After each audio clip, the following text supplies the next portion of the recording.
If y'all love black people, like this, comment, and share if y'all love black people.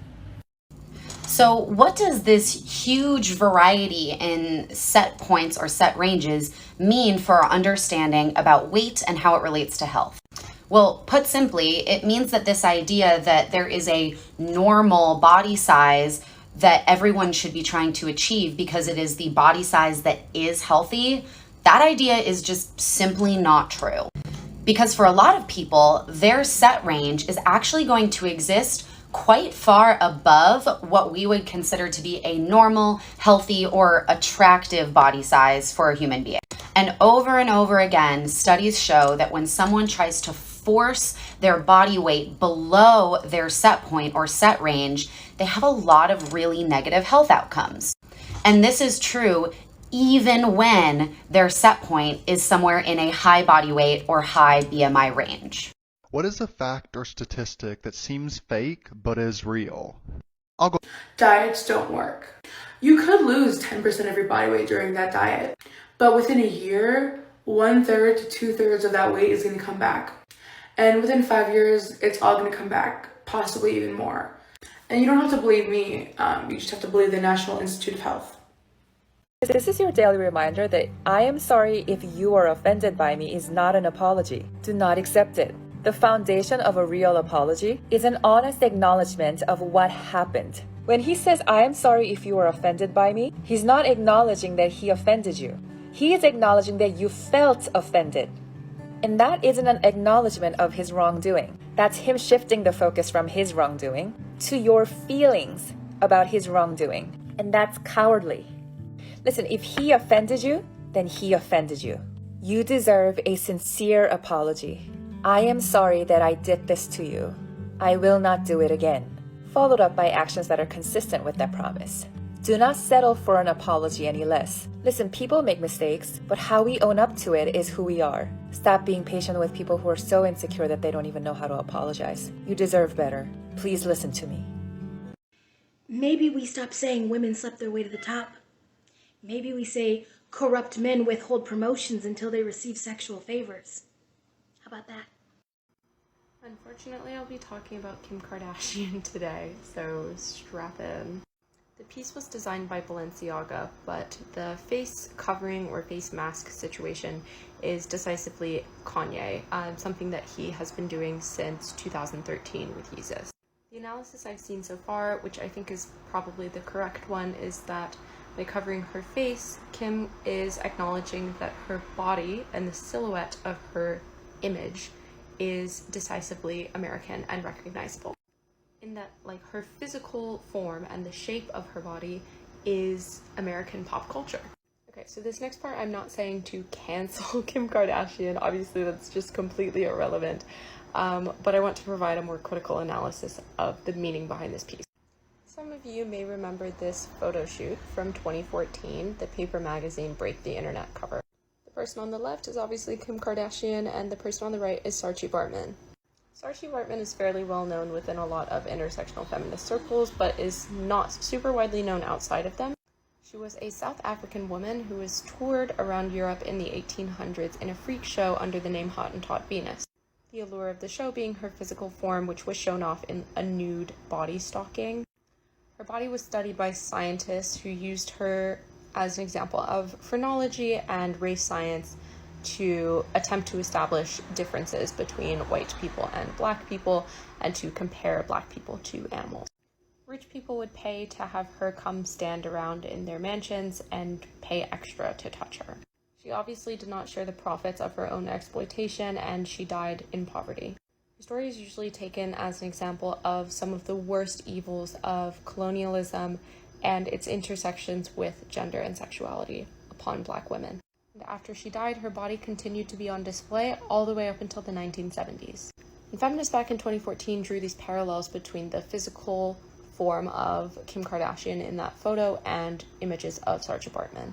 The Paper magazine shoot was done by photographer Jean-Paul Gaude, who was quite prolific in the 1970s alongside his partner at the time, Grace Jones. He produced images like these under the title Jungle Fever. And he took this photo, which was the inspiration for the Kim Kardashian shoot. Are we seeing the progression? Are we seeing the connections? What I'm saying is Kim Kardashian's Met Gala look makes her body the focal point. But Kim Kardashian's body is not Kim Kardashian's body. Kim Kardashian's body is a replica or a projection of what she, plastic surgeons, and popular culture think Black women either look like or should look like. It's a grotesque misconfiguration of the portrayals of Black women under racial capitalism in popular culture. And her ability to profit off of it is perhaps the most American thing of all.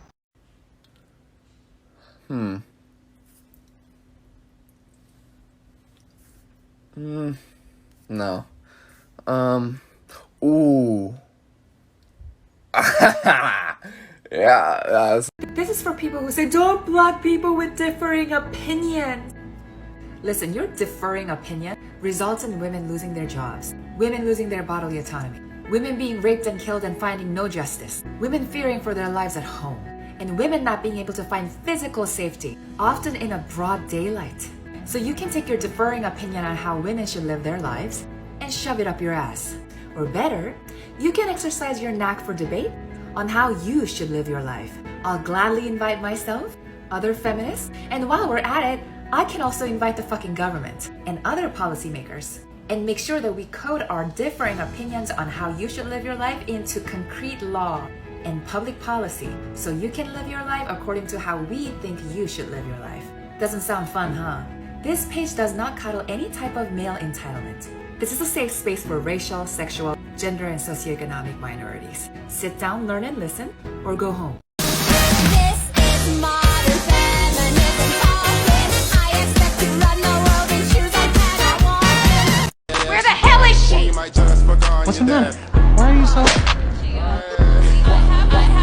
I have all the Gucci, all the Louis, y'all could never have.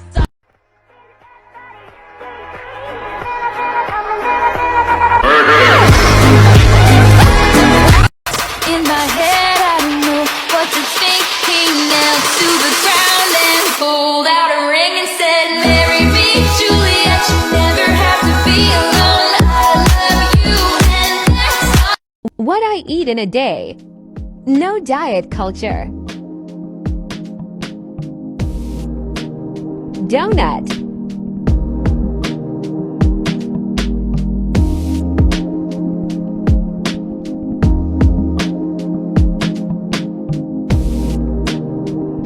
Coffee.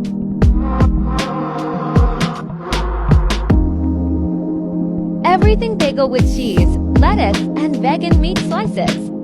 Mango and crisps.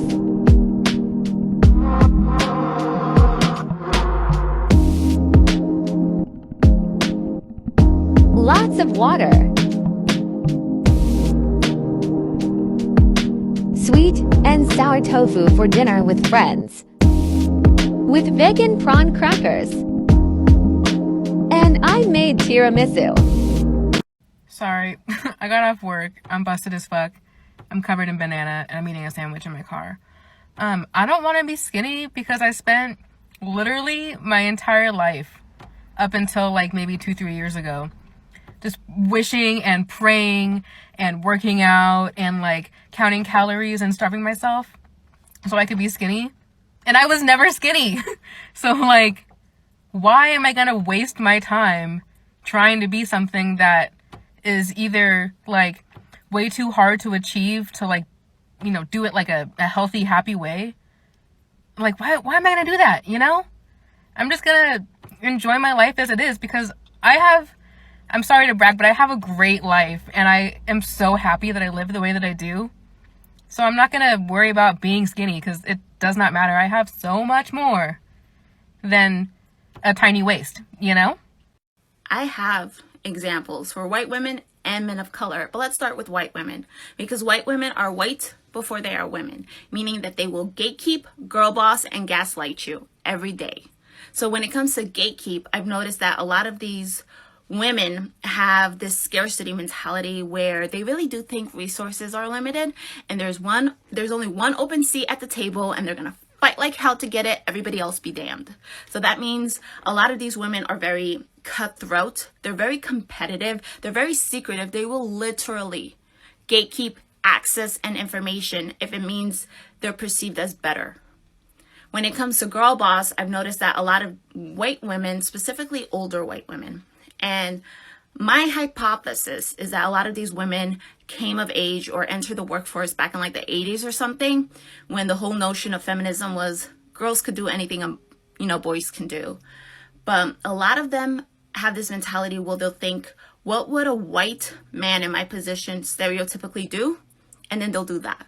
So that means their method of girl boss is aggressive, it's assertive, it's imposing, it's demanding. A lot of them abuse their power because, God forbid, they're perceived as feminine or as weak. And then they'll gaslight you. Because they are white women, they'll be super aggressive, they'll go super hard, but the minute they get called out on it, the minute there's a man in the room, the minute there's anybody else in the room, they'll play the victim. Some of them have cried. Some of them will get super sad and put the blame all on you when you didn't do anything. And so working with white women is hard. It is really hard as a woman of color.